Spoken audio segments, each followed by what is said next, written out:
The deadline in this sector for voluntary presentation at the experimental center is 6 o'clock. You're supposed to be an artist. Use your imagination. Oh, thanks a lot. I'm all out.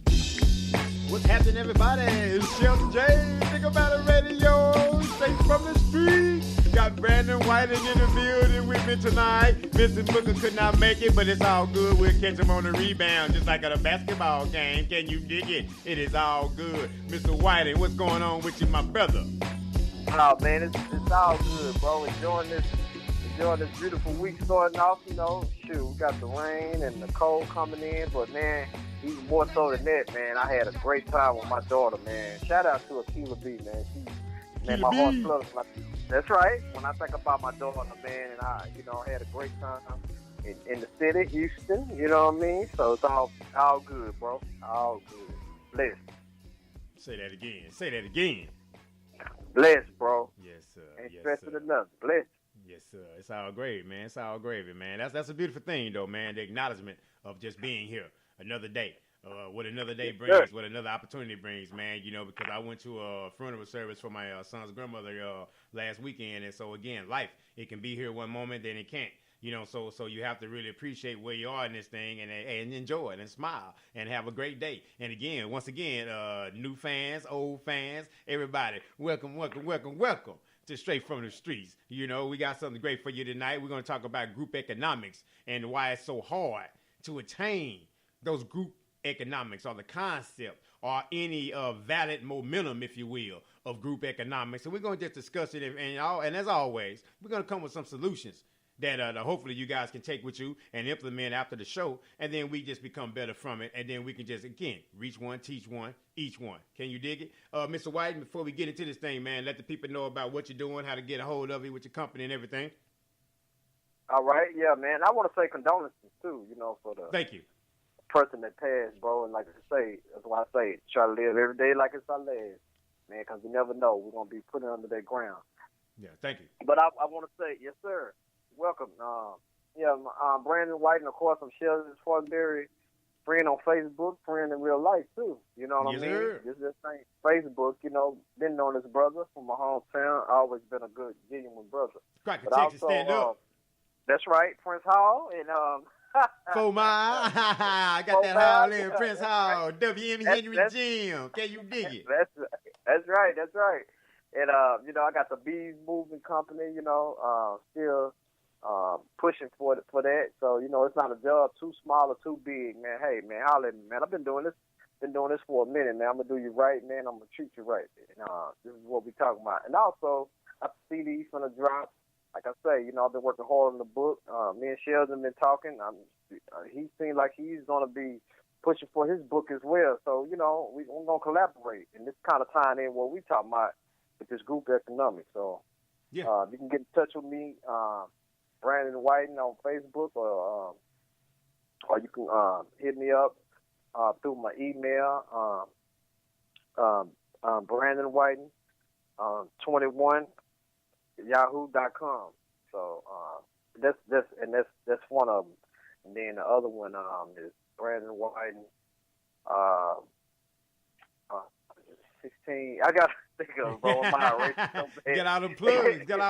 I got two phones. One for the plug. I got all these plugs, bro. I got so many things going on with mine. So I'll reiterate at the end of the show, man. I got a lot, but that was one of them, though. It's all great, man. It's all good. It's all good, man. It's all good. We talk about, man, getting together as a group and having a collective agenda, if you will, right? And I was having a conversation with my stepdaughter prior to the show, and we're talking about, why do you think, that black people can't get together as a culture, and we see everybody else do it, and we sometimes speak as if we're envious of how those other cultures are successfully pulling this thing off, right? And she stated that lack of trust. I said, okay. I said, so therefore there's been some hurt, there's been some judgment, missteps and everything, right? She was like, yeah. I'm like, okay, cool. I said, so what do we do with that, though? Okay, now that's happened. What do we do with that? Do we turn the page on that, or do we continue to just not trust and not progress at the same time? And she was like, I don't know. She was like, I'm not really sure what to say on that one, because it's like, okay, now we say that there's been mistrust. Okay, that's okay, cool. Some people have taken advantage of the movement or the love or the community-minded people. Okay, great. What about those that don't? What about those that do have a collective effort mindset, if you will, right? So that's what I want to speak on tonight, man. What can we because it almost sounds like an excuse. Oh, we don't trust one another. Right. Okay, that's an excuse, like to keep thinking that, right? To keep that way of thinking, going, man. Anyway, go ahead, my brother. I don't mean to hog it all. Go ahead, my man. Nah, we finna go down through there, man. Yes, sir. You already know, we already set it off, but I let joke in between us, right? So, yes, sir. But, yeah, I want to say, in my kind of reply to that, just picking off the muscle, and my rebuttal to that is, we trust people who, and I'm saying generalizing the whole race, but we put our trust in people who, with our economics or our money, who've been oppressing us for a long time, from slavery. So that ain't gonna even fly with me, kind of what you're saying about blacks not trusting blacks. And we know where this stemmed from people, even from slavery, when this was instilled in us, not to trust each other, to keep us fighting. You know what I'm saying? So, but these same people, we gonna trust our money with in banks. You know what I mean? We gonna put our money in banks. You know what I mean? And then look at what happened to Enron and all this stuff. This stuff can happen. This stuff is real. So we trust people, but you are trusting the oppressors who've been oppressing us for a long time, but you don't trust each other. So it seems like, let me go and try to see if I can take a risk with Shelton. Mm-hmm. The people who've been messing over me for years and still messing over me. Mm-hmm. So. No, see, what it happens sometime in that case, right? Everything I do will get questioned, second guessed. Right. I'm trying to get you. I'm trying to get over. And so then I have to explain, man, I'm just here for you. And I understand, man. It's almost like being in a relationship where you have like infidelity, right? And then you get into that next relationship, it's going to be hard to trust. And no matter what that other person does, it's always going to be something. Right. They're going to have to sit and explain themselves until they get tired of explaining themselves. That's right. So it's back to what you're saying too. Sometimes you gotta, once you be proactive, but see it's like a catch-22 because like what we are trying to do, even with this program, we really need our people's support. Right. Not saying you agree with everything we're saying on the topic because we like to be challenged too, but we need the support of our people so we can it can help us as a springboard for other things we want to get involved with, like we say, the books and stuff, and we can build and give back to our communities, you know what I mean, and open the door for other people who want to come in this.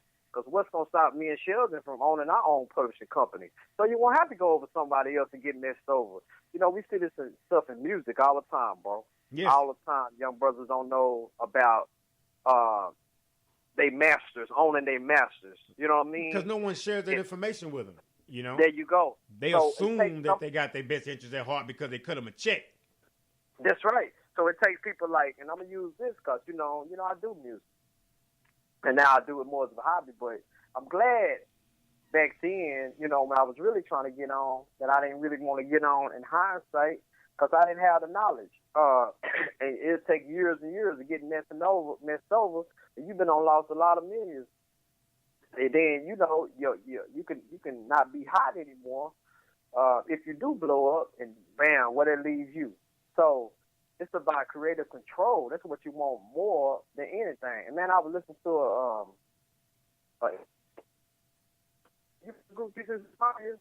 You broke up real quick. What did you say? You was listening to what? I was listening to interview by DJ Paul from 3-6 Mafia. You remember that rap group 3-6 Mafia? Yeah. Yeah, man, I didn't know this, bro. And he was saying, it was on Vlad TV. He said when he was 19, he said he'd been having this publishing rights to his music. And he said that's why, he's in a comfortable position right now. He's like, man, I've been rich, and he wasn't bragging. He was saying this is because of my uncle's name was in a little music group, and they kind of taught me the game. He said, I would rather give my millions over the years instead of one big check at one time, and then I end up have to pay all these other people. And man, he was talking about buying homes and how you end up spending double on homes. He said, I'd rather buy everything cash. I'd rather save and buy cash instead of spending all this interest, getting out, spending all his money on these interests. So, man, he was just talking about a lot of financial literacy, basically. That's good. But he had got it from somebody. So I just wanted to say that to these aspiring rappers and musicians, because you come in it for the love of the game, but you better think money, think business. Because if you don't, you're going to pay dearly. And we seen what happened to MC Hammer. That's a prime example. People make fun of Hammer, but Hammer was helping a lot of people, but he got missed over. Right. Right. So exactly what we're saying, bro. And that's just the music. I just wanted to touch on that.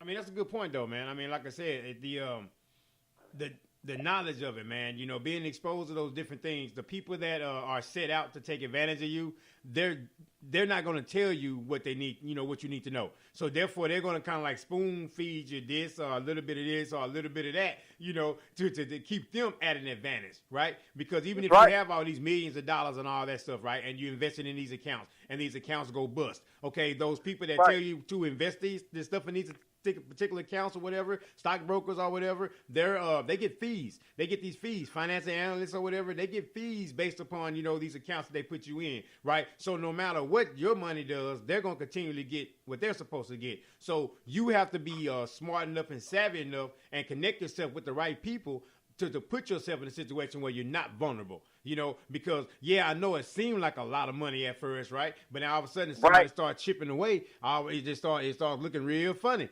You start looking real crazy when them zeros start dwindling and you don't know where they are, because we have to have a better relationship with money, but also we have to have a better relationship with ourselves.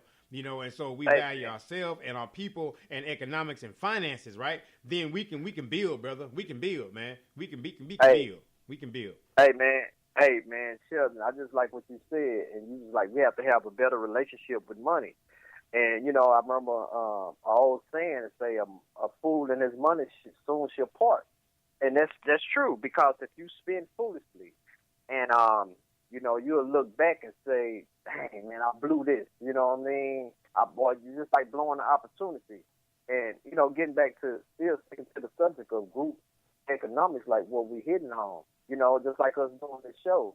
It's always better when me and Shelton can come to this table and break bread. We got this term, breaking bread, literally and figuratively. Like, so as we exchange ideas, we both growing, we networking. This is how people make moves. And until we start putting ourselves in a situation where our money makes money, then we going to still be in this funk, like you say, living from paycheck to paycheck, and we're not really getting anywhere, even though it seems that we are living lavish and are we doing good, so to speak, but we really, man, as long as we rent and we are not owning, and we all in this situation to some degree, but are we striving to get up out of it? That's the issue. Once we woke, the word we say woke earlier. Right. So, yes, sir. What are we doing? Scared moves, man. We have to get out of the fear. I mean, the fear of what going to happen or what's not going to happen. How about the possibility of what will happen, what you can accomplish?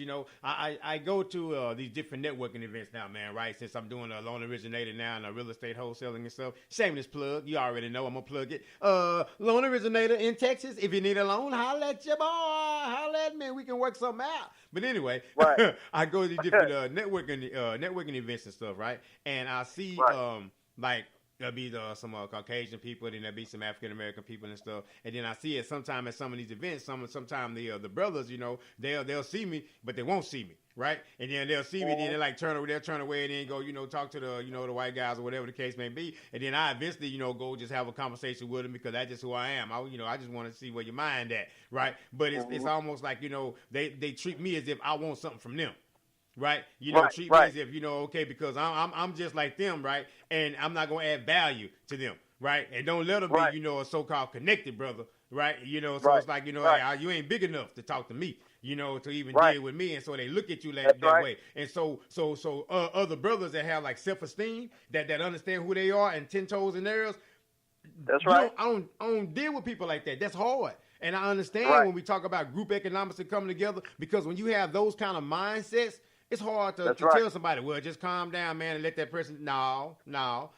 You haven't earned the right to treat me that way. You don't even know me, right? So Right. so I understand the struggle with carrying and trying to do this thing because we have so many different mentalities, man. You know, people that Right. have money or so-called prestige or the illusion of